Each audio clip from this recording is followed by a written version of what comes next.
nga bannayuganda abakwatibwako ebigenda mu maaso mu ggwanga lyaffe tuvuddeyo n'ekiwandiiko namutayiika nga kino kigamba nti munnansi asoosowazibwe mu kifo ky'okukulembeza okwejalabya kw'abakulembeze naddala ku kigambo ky'emmotoka ez'emiliyoni 315. Tutudde wano enkya ya leero nga tetusinziira mu bukyayi naffutwa eri bammemba ba Palamenti naye nga tuva mu mukwano gwe tuyina eri eggwanga lyattu Uganda.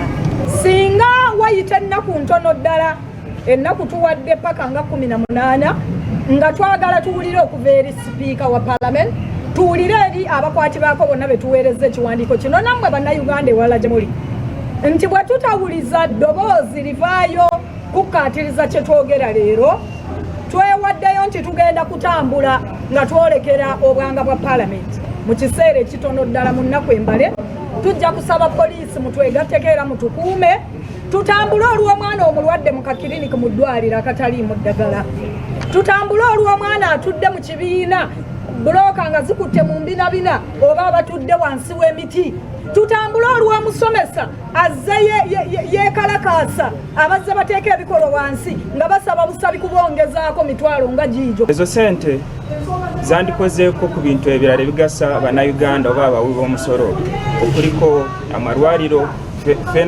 Feena ge tumanyi nti walimu ebibulamu, eddagala, abasawo, intanisi tebabawa sente zibayambako ate nga bakola emirimu egiyamba ffe bannayuganda oba abawi b'omusolo.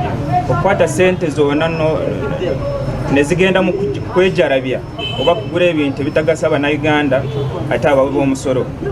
So tukivumirira ate tugamba nti ezo sente zandikomyewo. Omuwulira nti emmotoka z'emiliyoni 2 tezibamala oba tezibakolera bulungi, ezo ze baagala okubongera bazibawe nga looni.